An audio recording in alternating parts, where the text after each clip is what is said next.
केंद्रीय मंत्री मनोहर लाल खट्टर जीएसटी उत्सव सम्मेलन में करनाल के प्लाजा में पहुंचे हैं। तस्वीरें हरियाणा के करनाल के दिखा रहे हैं, जहां पर जीएसटी उत्सव सम्मेलन में पहुंचे हैं करनाल के प्रेम प्लाजा में। तस्वीरें हरियाणा के करनाल की तस्वीरों में आप देख सकते हैं।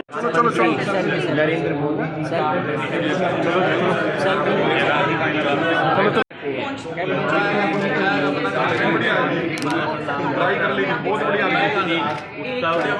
सम्मेलन में बहुत बढ़िया खड़े होकर तालियों से अभिनंदन करें।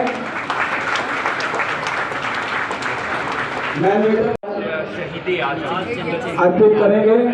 बहन बेनों वाला इसलिए निवेदन है कि वो भी वहाँ अर्पित करें।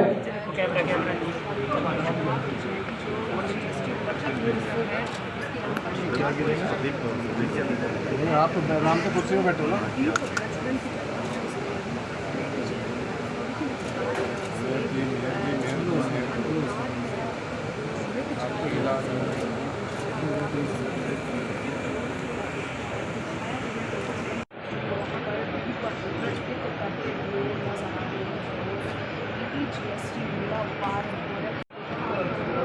सभी से निवेदन है वो अपना स्थान ग्रहण करें और प्रेस मीडिया से मेरा निवेदन है कि वो मेरा हमारे जिला अध्यक्ष लाठरी से निवेदन है कि वो बुके देके हमारे मुख्यमंत्री श्री मनोहर लाल जी का स्वागत करें। श्री प्रवीण लाठरी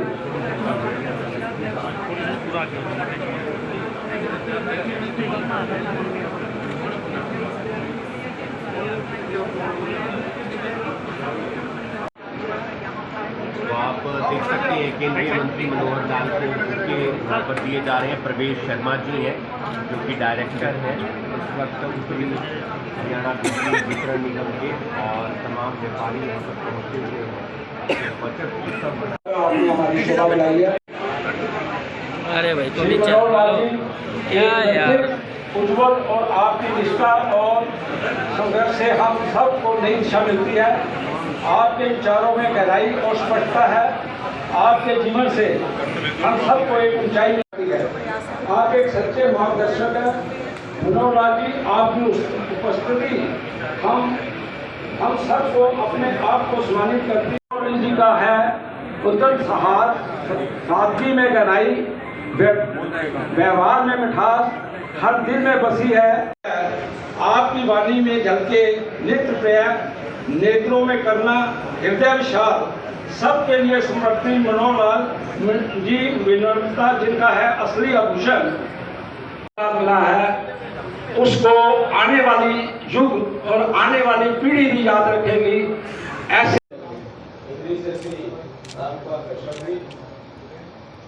हमारी मेयर करनाल श्रीमती रेणुका गुप्ता जी और हमारे बीच में हमारे जो अभी मन संचालक यहाँ के बहुत ही प्रमुख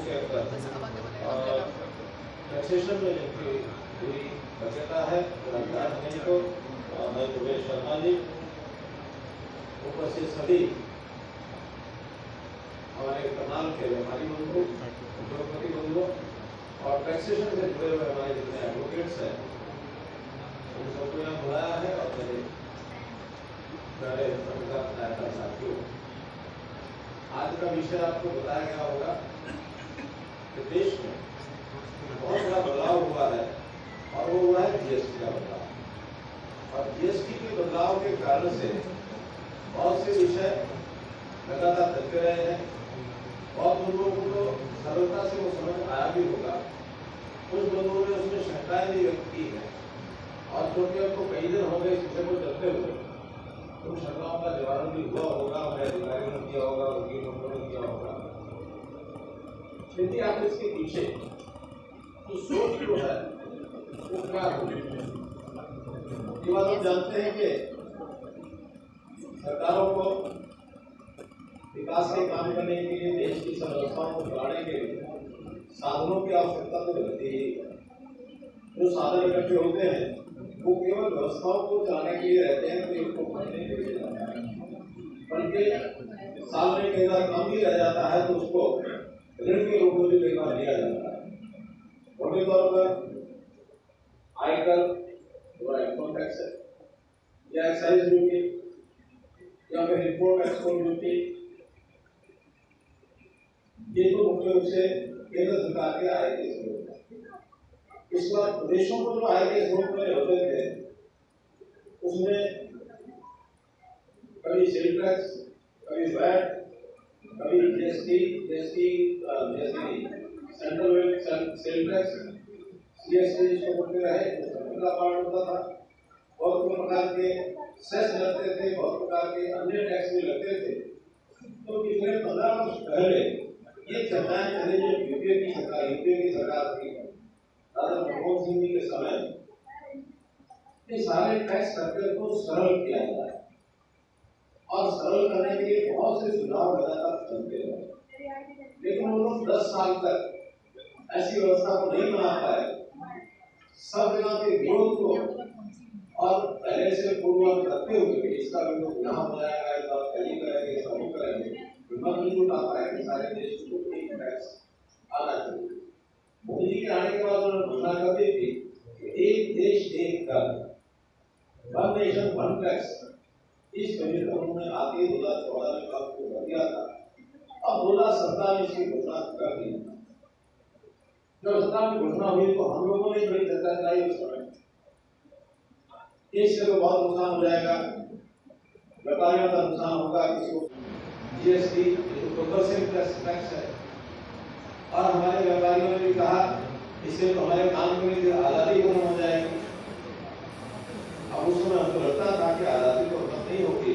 हाँ, ये जो धोखा की भैया बनती है, एक दुकान पर बनाते हैं, घर में जाकर बनाते हैं बालाजी, तो धोखा की भैया तो बंद हो जाएंगी, एक ही तरह की भैया रखनी पड़ेगी। विरोध सबको समझ में आता है, लेकिन राजनीतिक पार्टी होने के नाते बहुत ज्यादा बोल नहीं सकते थे। जनता ने मोदी जी की नहीं लागू कर दिया तो होगा ही। हालांकि उनके अपने प्रदेश गुजरात में भी बहुत विरोध हुआ था। सूरत में तो कई दिन तक मार्केट में बंद रही, जगह जगह लोग पेशवर थे, यहाँ भी थे, सब जगह थे। लेकिन मैं 8 साल के बाद आपसे पूछ रहा हूँ, जीएसटी लगने का हमको सरलतम रास्ता मिलकर लाभ हुआ या नहीं हुआ?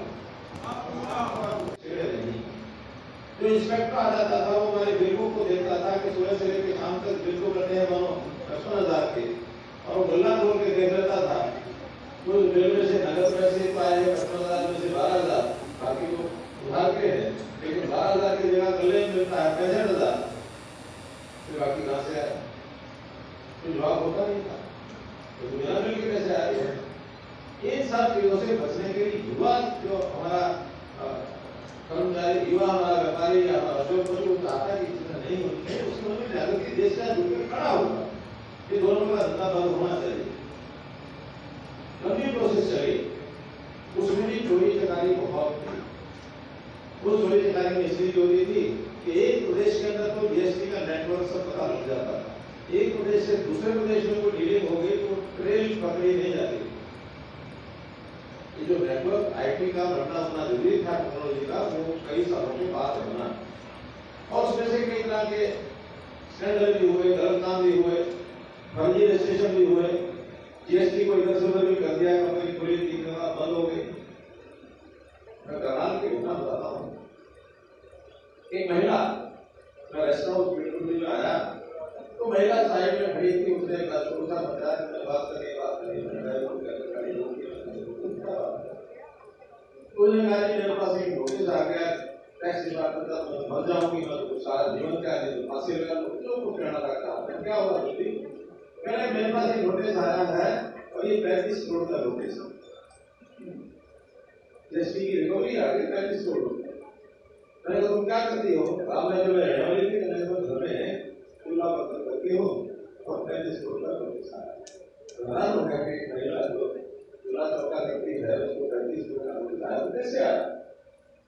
थोड़ा खोजबीन कराई तो पता लगा कि कंपनी है पानीपत में और उसकी डायरेक्टर बनाई गई, कहीं से उसका दे दिया होगा उसका आधार कार्ड और उसका नंबर लेकर के फर्जी से साइन बुक बना के उसको डायरेक्टर बना दिया। और उसके बाद पानीपत का स्टैंडर्ड तो आपको पता है ही कि जीएसटी का हुआ था, कितने 100 करोड़ का हुआ था, पता होगा आपको, कितना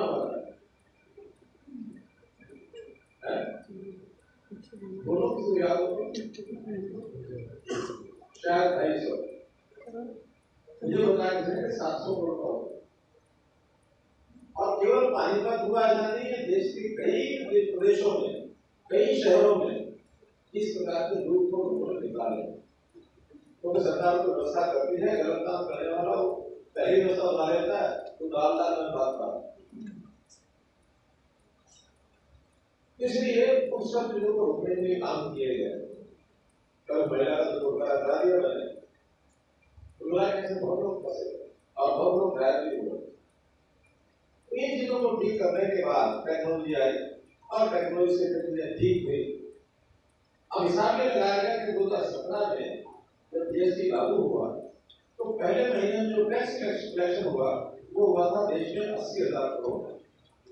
आधा सेंट्रल लेता है, आधा स्टेट लेता है। और इसका फैसला करने वाली भी जीएसटी काउंसिल होती है, हर स्टेट का वित्त मंत्री होता है, उसका मंत्री होता है। उसमें कहीं पर राज को नहीं कर सकता काम क्या क्या ज्यादा क्या क्या, तो सभी मिलकर के फैसला करते हैं।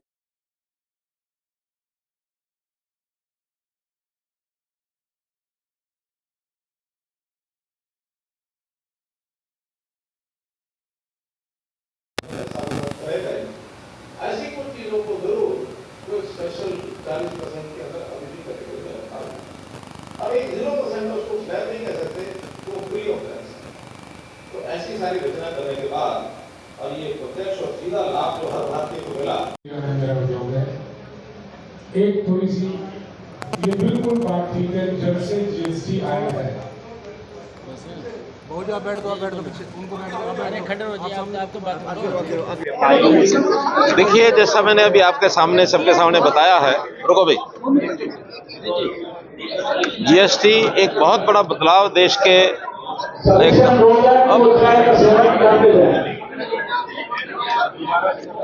देश के सारे आर्थिक चक्र में और जिसको कहना चाहिए जनता की सेवाएं देने में एक बहुत बड़ा बदलाव जीएसटी का हुआ है। वैसे तो इतिहास ये बताता है कि इस प्रकार के कामों में लगातार परिवर्तन होते रहते हैं। पहले कभी सेल टैक्स था, फिर वैट आया, उसमें कई प्रकार के एक्साइज होती थी, सेस होते थे। 2017-18 में एक देश एक कर, इस प्रकार से एक व्यवस्था चालू की गई थी और उसके बहुत अच्छे परिणाम निकले। 3 गुना इन 8 सालों में 3 गुना के लेवल पर हमारा जो रजिस्ट्रेशन है व्यापारियों का वो बढ़ा और 3 गुना राशि भी बढ़ी। तो जब इतने अच्छे परिणाम निकले हैं उसके बाद जनता को राहत दी जा सकती है, ये निर्णय भी पिछले साल भर के चिंतन के बाद निकला। तो बहुत से ऐसी राशि के जो टैक्स स्लैब हैं वो कम किए गए हैं, कई सुधार किए गए हैं। 4 स्लैब होते थे, उसमें से 2 कर दिए गए हैं। पहले 5%, 12%, 18%, 28%, अब 28 खत्म कर दिया है, 12 खत्म कर दिया है। कुछ आइटम 28% वाली 18% पर आ गई हैं और 12% वाली 5 पर आ गई हैं। बहुत सी आइटम 0% पर भी आ गई हैं और इसके कारण से सब देश के लोगों को 2 लाख करोड़ रुपए की बचत होगी, जिसमें उनकी पावर जो है वो और बढ़ेगी, परचेजिंग पावर। और जब परचेजिंग पावर बढ़ती है तो उसके बाद लोगों की कैपेसिटी टू परचेज, फिर उसमें डिमांड बढ़ेगी, खपत बढ़ेगी, इंडस्ट्री बढ़ेगी, उत्पादन बढ़ेगा और लोगों को रोजगार मिलेगा। और रोजगार मिलेगा तो फिर से लोगों के पास पैसा आएगा और वो इस चक्र में चलते हुए देश की प्रोग्रेस, हमारी जीडीपी ये और बढ़ेगी। धीरे धीरे देश हमारा दुनिया के नक्शे पर भी बहुत ऊपर आ रहा है। एक समय था जब हम 2013-14 में दुनिया में 11वें स्थान पर थे। हमारी सारी आर्थिकी को, इकोनॉमिक्स को समझा पाया जाए तो अब वो हम 4थे स्थान पर आ गए हैं। अभी हमने कुछ 1-2 सालों के बाद 3रे स्थान पर आने के लिए जर्मनी को पीछे छोड़ना है। हम 3रे स्थान पर आएंगे फिर केवल अमेरिका और चाइना, ये 2 देश हमसे ऊपर रह जाएंगे। देश हमारा प्रगति कर रहा है, महंगाई कम हो रही है, लोगों को राहत मिल रही है और इस राहत से लोग प्रसन्न हैं।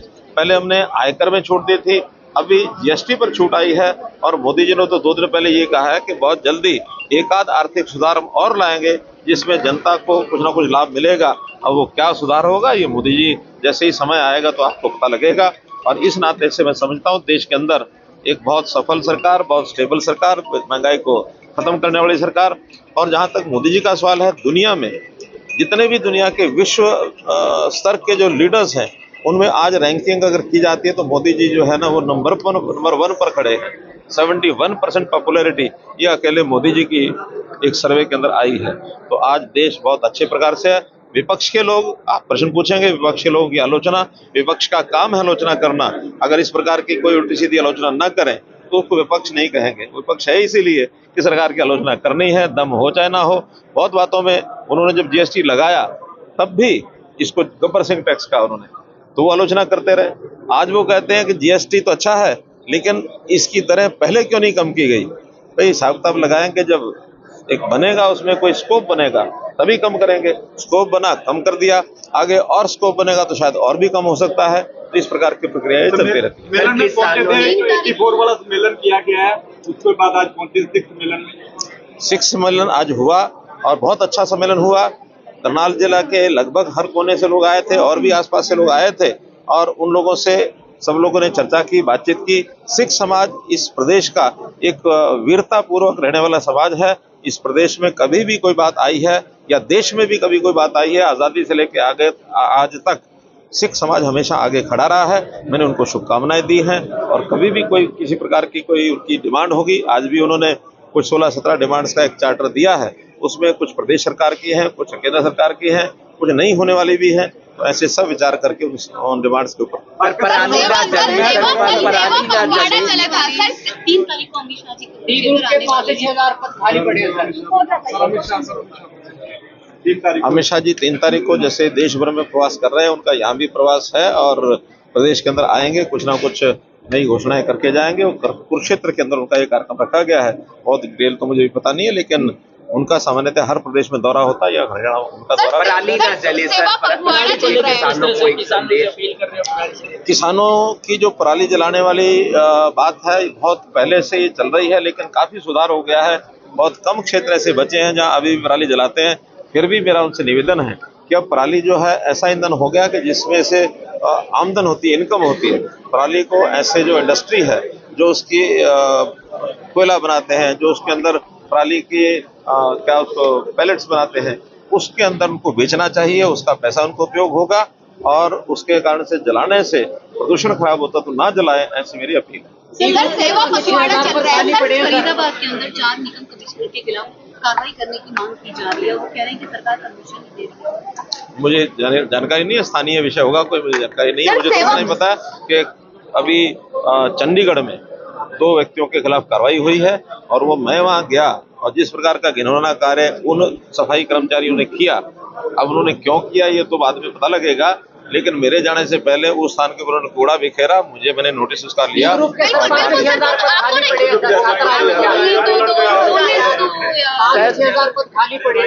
देखिए ये लगातार चलने वाला काम है, लाखों कर्मचारी होते हैं, 5,000 की आप बात करते हैं, प्रदेश में 20-25 हजार तो हर साल रिटायरमेंट होती है। तो ये रिटायरमेंट होना, खाली होना, तुरंत भरना, ये लगातार का काम है, एक दिन का काम नहीं है। और यथास्वरूप जो डिपार्टमेंट का काम है वो सब करेंगे, इसमें कहीं कोई दिक्कत नहीं। आपके बहुत ज्यादा दौरे हुए, आप कल सोनीपत, फिर गन्नौर, फिर पानीपत, वापस गन्नौर, आज 5 प्रोग्राम, थकने का सवाल नहीं।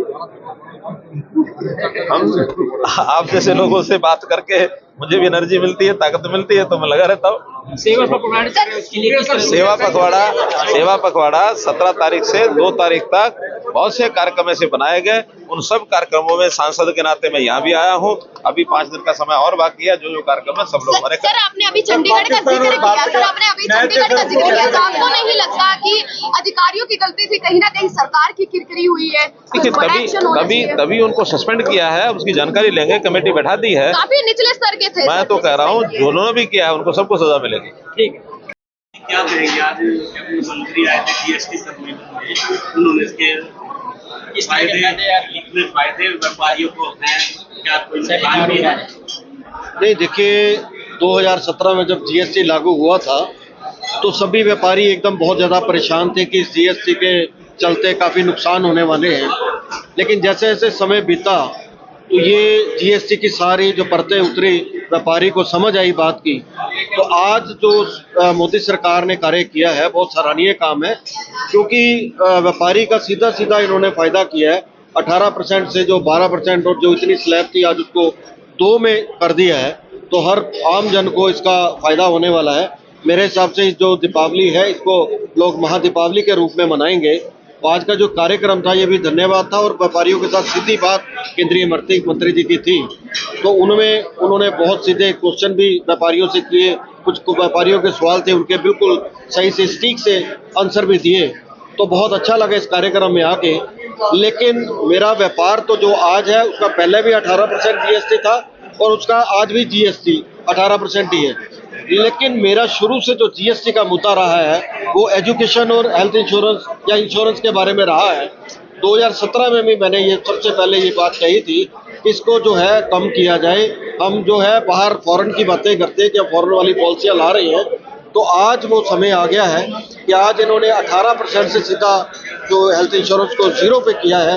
ये आमजन को बहुत फ़ायदा मिलेगा, क्योंकि मैं अगर 50,000 रुपये प्रीमियम भरता हूँ तो 9,000 रुपये उसका टैक्स देता हूँ, 9,000 रुपये GST बनता है उसका, अब नहीं देना पड़ेगा। तो सीधा सीधा ये फ़ायदा आमजन को बहुत बढ़िया है। और दूसरा चैप्टर मैं क्लियर कर दूँ एजुकेशन का, एजुकेशन में भी 18% वाली चीज़ें थी वो 5% में कर दी है, कुछ चीज़ें बिल्कुल 0 पे कर दी है। तो दोनों मुद्दे आज बिल्कुल क्लियर है। मैं सरकार का दिल से धन्यवाद करना चाहता हूँ, इनमें आमजन का और व्यापारी का दोनों का लाभ होगा। परमिंदर पाल सिंह।